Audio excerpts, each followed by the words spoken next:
Welcome back. Last, we have already discussed about democracy is accountable, democracy is responsive, as well as democracy is legitimate. Now, today I am going to discuss about a new topic, that is democratic government, and that means economic growth and democracy.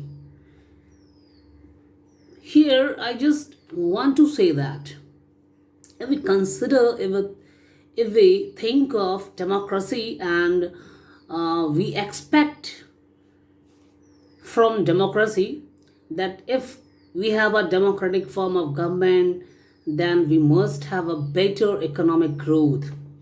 It is not reasonable to think like this because democratic democracy or democratic form of government and economic growth both are two different philosophy, both are two different ideology, two different concept. So one cannot mix both the term on equal sphere. We are not liable to, we are not liable to keep both the things on an equal sphere, because if you think of democracy, that this is just a political form of government. Democracy is based on political equality, and if we expect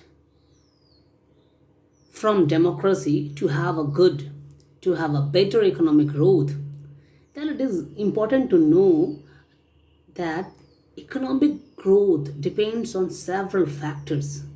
Several factors. Before discussing the this topic, I would just say you, if you think of Britain between mid 18th century and even in the 19th century, 20th century, we find that the economic planner of Britain depends on their gold standard. They focused more, they have given more focused on gold standard. They form different monetary policies, they form different industrial policies.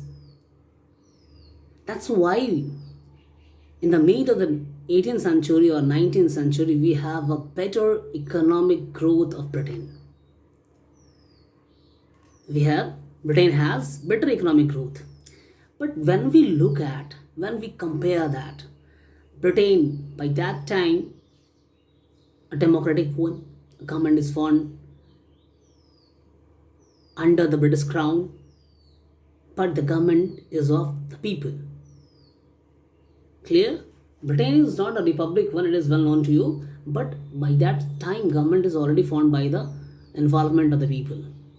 But their economic growth depends on several factors. They define their own monetary policies, economic policies, industrial policies, and even focus more on industries. Okay, so if we think of economic growth, what we find, economic growth depends on several factors. The very first one is country's population and the size. Very first. Second, global situation. किसी भी देश की economic condition की बात की जाएगी तो वो वैश्विक स्तर पर ग्लोबल सिचुएशन पे वो कंट्री कहाँ लाई करता है, उसके मिनरल रिसोर्सेज से लेकर सब कुछ यहाँ पर फोकस किया जाएगा. थर्ड पॉइंट है cooperation from other countries.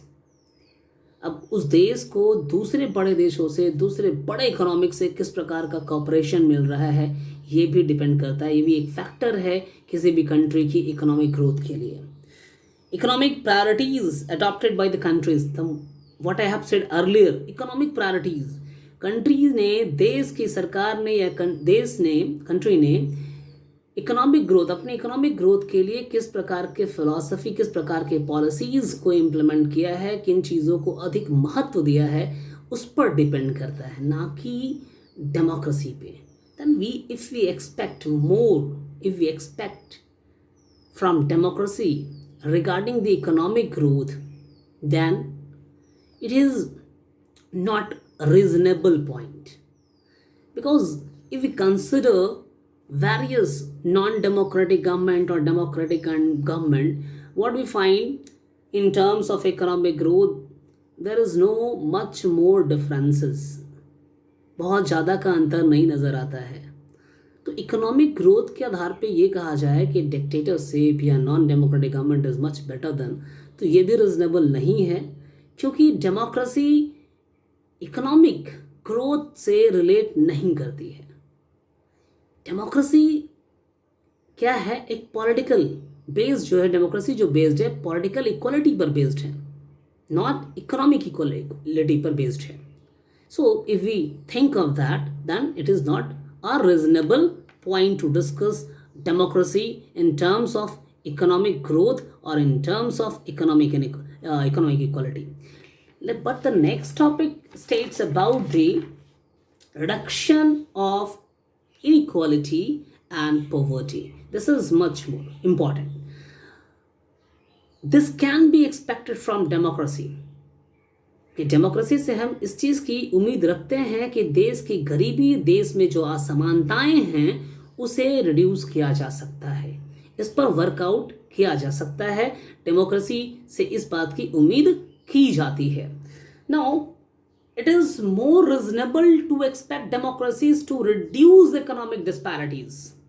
Economic disparities. Try to understand the term economic disparities. Economic disparities, that means this word, this particular term is formed by the combination of two different words. The very first one is economic and the second one is disparities. Economic, that means connected with the supply of money, business, industry, etc. Economic जो है किससे connected है भाई? Connected है money से connected है, business से connected है, industry से connected है and etc. Whereas disparities, that means a difference, especially one that is caused by unfair treatment. Disparities जो कि एक unfair treatment के वजह से occur हुआ है, caused हुआ है. Disparities जो word है एक Latin word disper है जिससे लिया गया है, जिसका मतलब होता है unequal. So economic disparities can also be said as economic inequality. Okay, so economic disparity refers to economic inequality. Now think of a situation. Suppose I have taken a country A. Okay, country A में record किया गया एक अच्छी economic growth record किया गया, लेकिन क्या हम एज्यूम कर सकते हैं कि उस देश में एक अच्छी इकोनॉमिक ग्रोथ देखा गया है तो देश में जो वेल्थ अकर हुआ है वो इक्वल डिस्ट्रीब्यूशन हुआ है सभी सिटीजन्स के पास? That is, can we assume from this that wealth be distributed in such a way that all citizens in the country will have a share and lead a better life? मतलब वहां पर economic growth तो है, तो क्या उस economic growth के वजह से जो प्रॉफिट हुआ है, क्योंकि इकोनॉमिक तो प्रॉफिट के लिए भी रेफर करता है, तो अब जो प्रॉफिट उससे हुआ है तो क्या उस प्रॉफिट का एक जो शेयरिंग है वो इक्वली डिस्ट्रीब्यूट किया गया है ताकि वहाँ रहने वाले सभी नागरिक, सभी लोग एक अच्छी ज़िंदगी बसर कर सके? अगर इस पर हम उतरते हैं तो आंसर हमारे पास फिर से होता है नहीं, ऐसा नहीं हो पाता है. कंट्री ने इकोनॉमिक ग्रोथ किया है, बट ये इकोनॉमिक ग्रोथ जो हुआ है ये भी कन्फाइंड है richer section of the society. Richer section of the society, larger proportion of profit is confined in the hands of richer section of the societies, richer people of the societies. Now, as we know that democracy is based on political equality. Clear? Democracy आपका क्या है? Political equality पर based है, ना कि economic equality पर based है, ना कि हम इकोनॉमिक ग्रोथ के ऊपर बेस्ड है. ये अपने आप को पॉलिटिकल इक्वलिटी की बात करता है. नाउ अगर हम पॉलिटिकल इक्वलिटी की बात करते हैं तो कंसीडर करते हैं electing representative. Democracy provides equal weight in electing representative to all citizen of the country. मतलब अब जो है इलेक्टिंग रिप्रेजेंटेटिव की बात करें तो भारत के या किसी भी जहाँ डेमोक्रेसी है वहाँ के सभी नागरिकों को ये एक अपॉर्चुनिटी प्रोवाइड करता है कि वो अपने रिप्रेजेंटेटिव का चयन करें on the basis of their universal adult franchises whatever be the age. If अगर इंडिया की बात करें तो who attends the age of 18 और above. In some countries ages different भी हैं, यूनिवर्सल एडल्ट फ्रेंचाइजी के आधार पर उनका एज अलग भी है। Now when we try to bring individuals into the political arena, अगर हम जब ट्राई करते हैं कि भाई डेमोक्रेसी कहता है पॉलिटिकल इक्वालिटी की बात करता है, तो हम पॉलिटिकल अरीना में सारे इंडिविजुअल्स को जब लाने का प्रयास करते हैं, ब्रिंग करते हैं, लाने का प्रयास करते हैं, तो हम पाते हैं वहाँ देखने को क्या मिलता है। What we find there, growing economic inequalities. हमारे पास आउटकम रिजल्ट जो निकल कर आता है, जो हम कंक्लूड कर पाते हैं, दैट इज कि ग्रोइंग इकोनॉमिक इनइक्वालिटी, समाज में आर्थिक रूप से काफ़ी बड़ी असमानताएं देखने को मिलती है। जब हम डेमोक्रेसी के कंसेप्ट पर आते हैं कि डेमोक्रेसी कहता है कि मैं डेमोक्रेसी हूं और पॉलिटिकल इक्वालिटी पर मैं आधारित हूं, मैं बेस्ड हूं, तब इसमें इस पॉलिटिकल इक्वालिटी की बात करते हुए जब जनता को पॉलिटिकल इक्वालिटी के अंतर्गत में लाया जाता है, पॉलिटिकल अरीना में लाया जाता है, तो वहाँ पर एक कंक्लूजन निकल के आता है कि समाज में आर्थिक रूप से असमानताएं फैली हुई हैं, देश में आर्थिक रूप से असमानताएं फैली हुई हैं। वेरी मतलब यहाँ पे समझ लीजिए कि major proportion of our country जो है पॉपुलेशन की जो है major population of our country lies in this segment. In this segment that means under the economic inequalities. Very less proportion of people were said to be rich, said to be were said to lead a better life in the country. Now think of consider about the highly rich individual, highly rich individual. अब वो क्या है भाई, highly rich individual है तो वो wealth भी ज़्यादा wealth, enjoy large share of wealth and income, आय भी उनका ज़्यादा है, प्रॉफिट का शेयरिंग भी ज़्यादा होता है, और ये देश की जो नेशनल इनकम है उसमें भी इंक्रीज कर देता है। अब देश की नेशनल इनकम पर हम आए तो किसी भी देश का अगर कहा जा रहा है कि पर कैपिटा इनकम जो है 500 USD है, तो पर कैपिटा इनकम देश की इनकम आ गया, तो उसके आधार पर जो नेशनल इनकम है तो हर एक व्यक्ति के पास वो नेशनल इनकम जो है का इक्वल शेयर होगा, पर ऐसा होता नहीं है। Richer section of the society ने क्या किया, नेशनल इनकम का तो बढ़ा दिया, लेकिन जो आम इंसान, जो पुअर सेगमेंट है, जिसे हम बॉटम, वो पॉपुलेशन जो बॉटम ऑफ द सोसाइटी में लीड कर रहा है, वो कहे जाएंगे भारत की इन किसी भी देश की नेशनल इनकम के आधार पे कहा जाएगा कि वो अमीर है, लेकिन वास्तविक में वो अमीर नहीं है। वो वेल टू डू फैमिली से नहीं आ रहा है, अपनी बेसिक नीड्स को पूरा नहीं कर पा रहा है, फूड को पूरा नहीं कर पा रहा है, क्लोथिंग को फुलफिल नहीं कर पा रहा है, एडुकेशन फुलफिल नहीं कर पा रहा है, and when more things, health की भी जो बात की जाए उसे भी फुलफिल करने में वो असफल हो जाता है। ओके, नाउ सपोज एक डेमोक्रेटिक कंट्री है, वहां पर एक गरीब इंसान खड़ा होता है, पुअर्स खड़े होते हैं, बहुत सारे गरीब लोग खड़े होते हैं, कहते हैं मैं कहाँ लाई कर रहा हूँ, समाज के निचले हिस्से में लाई करता हूँ, बॉटम ऑफ द सोसाइटी में हूँ, I am lying, we the poor people lying in the bottom of the society, our income is declining, हमारा जो आय है वो डिक्लाइन कर रहा है, and we are unable to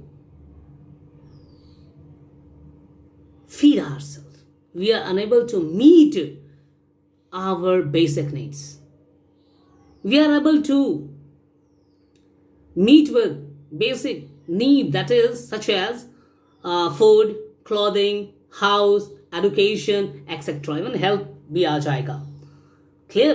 तो यहाँ पर ये पुअर सेक्शन आप अपने ही समाज के में आसपास में अगर आप कंक्लूड करते हैं, वे थिंक ऑफ कि चलो मैं उस पर एक प्रोजेक्ट तैयार करता हूँ, and you just try to visit some areas, तो आप क्या पाते हैं, कि अगर आपने 10 घर घूमे हैं तो 10 घरों की आय, फैमिली इनकम जो है डिफरेंट है, उनका आय अलग अलग है। कुछ फैमिलीज आपको नजर आ जाएंगे, वेल टू डू फैमिलीज में आ जाएंगे, जो अपनी बेसिक नीड्स को बहुत अच्छे तरीके से भी फुलफिल कर रहा है, साथ साथ ऐशो आराम की चीज़ों को भी फुलफिल कर ले रहा है। पर कुछ ऐसे भी फैमिलीज आपको मिलेंगे, ठीक है, जहां पर बेसिक नीड्स पूरा करने में भी वो असफल हैं। ऐशो आराम की तो बातें छोड़ दीजिए, लग्जरियस लाइफ की तो बातें छोड़ दीजिए, लग्जरियस आइटम की बात छोड़ दीजिए। ये है economic inequalities. This is economic inequalities in our society. Now again आपके बुक में कहा है, ये लिखा गया है, democracy is found unsuccessful when we think of economic inequalities. Democracy के अंतर्गत पे जब हम आर्थिक रूप से अपने आप को देखते हैं, आर्थिक समानताओं के ऊपर आते हैं, तो हम पाते हैं कि भाई यहां पर डेमोक्रेसी इस ग्राउंड पर फेलियर है। डेमोक्रेसी असमानताओं को दूर करने में असफल रही है अब तक। अब इसके पीछे जो रीजन बन जाता है, वो अकेला डेमोक्रेसी रिस्पॉन्सिबल नहीं है, उसकी आइडियोलॉजी डिफरेंट रिस्पॉन्सिबल नहीं है। उसके लिए we the people, our leader, our representative, everyone, our government, all are responsible for this. Poor people, consider about that. Poor people कहता है, we secure large population of voters. हमारे पास, हम गरीब हैं, तो भारत में अभी भी लगभग more than 40% people जो है पॉवर्टी लाइन के नीचे है। तो मेजॉरिटी तो ये हासिल कर रहा है, लेकिन no party is ready to lose. यहां पर भी क्लियर है कि हम गरीब हैं, तो हम गरीबों का वोट सिक्योर करने के लिए सारे पार्टी ईगर हैं, कीन है, क्यों नहीं, उनका भी सपोर्ट हमको हासिल करना है, उनकी सपोर्ट हमको खोनी नहीं है। लेकिन जब हम बात करते हैं उनके बिहाफ पे काम करने की, सरकार ने क्या काम किया, तो यहां पे फेलियर हो जाता है। But it is also true that no elected government is ready to address the problem of poverty. अगर एग्जैक्टली अगर सोचा जाए तो गरीबी की जो सिचुएशन है, गरीबी की जो समस्या है, इस पर सरकार उचित रूप से, व्यवस्थित रूप से काम करने में असफल रही है। व्यवस्थित रूप से काम करने में ऐसा लगता है जैसे कि सरकार पॉवर्टी को एक बहुत बड़ी सिचुएशन या बहुत बड़ा सवालिया निशान नहीं समझती, एक बहुत बड़ी समस्या नहीं समझती। उसे लगता है कि that was a normal win, it's not a problem, it's a question, and we will discuss on it with the media as well as the public. तो यहाँ पे गवर्नमेंट का फेलियर है। That's why we can say that democracy यहाँ पर failure हो जा रही है। If we really think this is a big problem and we consider of doing better work in this ground, तो हम शायद इकोनॉमिक इनइक्वालिटीज एंड पॉवर्टीज के ऊपर भी कामयाबी डेमोक्रेसी हासिल कर सकती है, हम कर सकते हैं। अब पुअर डिपेंड्स, अब हालत ये है कि गरीब जो है अमीर ऊपर डिपेंड्स है। गरीब संख्या जो है, जो जनसंख्या है, वो कहाँ काम कर रही है, रिचर सेक्शन जो इंडस्ट्रियलिस्ट है, ट्रेडर है, मर्चेंट है, वहाँ काम कर रही है, प्राइवेट फर्म में काम कर रही है। अब वो जो अर्न करके दे रहा है उसमें से भी बहुत कम शेयर्स जो हैं मिल रहे हैं। मेजर प्रोपोर्शन ऑफ प्रॉफिट जो है वो किसे मिल रहा है, richer section of the society gain कर रहा है। क्लियर? इसी चीज़ पर कार्ल मार्क्स ने इस पर बहुत बड़ी बात कही है, बहुत इसी चीज़ के ऊपर उसने किताब लिख दी है। क्लियर? कार्ल मार्क्स की फिलॉसफी से इसमें जो है डेमोक्रेसी के लिए कार्ल मार्क्स ने कहा था कि democracy leads to capitalism, capitalism को लीड करेगा डेमोक्रेसी, और वो बहुत हद तक सही भी कहा था। इसलिए कार्ल मार्क्स डेमोक्रेसी के फिलोसोफर नहीं रहे हैं, वो सोशलिज्म के फिलोसोफर रहे हैं। Now democracy, as you all knows, this is a rule of majority. Democracy है क्या? Rule of majority. तो मैंने पहले कहा कि भाई पुअर पीपल खुद कह रहा है कि हम भी तो मेजॉरिटी में है, लार्ज नंबर ऑफ वोटर्स हमारे पास है, तो हमारे बिहाफ से काम क्यों नहीं किया जा रहा? हम भी मेजॉरिटी में हैं। Why the government is unsuccessful in doing work with respect to us, by thinking about us, by considering the poor people? Why? Just this is the homework for you. You have to discuss about this. Democracy fails short when we consider about the poor people.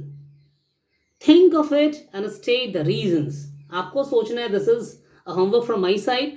आपको ये सोचना है कि democracy जो है poor people के को consider करने में फेल क्यों हो जा रहा है। डेमोक्रेटिक फॉर्म ऑफ गवर्नमेंट जो है पुअर पीपल के बेटरमेंट के लिए वर्क क्यों नहीं कर पा रहा है। भारत में ऐसी क्या समस्या निकल के आ जा रही है कि पॉवर्टी को बहुत हद तक कम करने के लिए सरकार एक उचित, एक रीजनेबल एक्शन क्यों नहीं ले पा रही है। You have to think of it, you have to find out the answer from anywhere, go through the books, go through online survey, go through the online content, and find out the exact reason. This is, again I'm giving, this is the debate topic. You have to find out the reason and go discuss with your friends and family members what is the main reason, because this topic is quite important, and if we think of it, we have a chance to debate on this. Democracy fails in economic inequalities. Democracy fails to solve the problem of poverty. So this is a topic in which you have to write a debate, or you have to make a debate with your friends as well as with your family members. Go through this and make out important information from this segment. That's all for today. Thank you. Tomorrow I will discuss the last two topic of this chapter, that is accommodation of social diversity, and one more topic, dignity. The last topic is dignity of individual in democracy. Tomorrow I will complete this chapter, and after that I'm going to send you the 10-year question from this particular chapter. That's all. Thank you.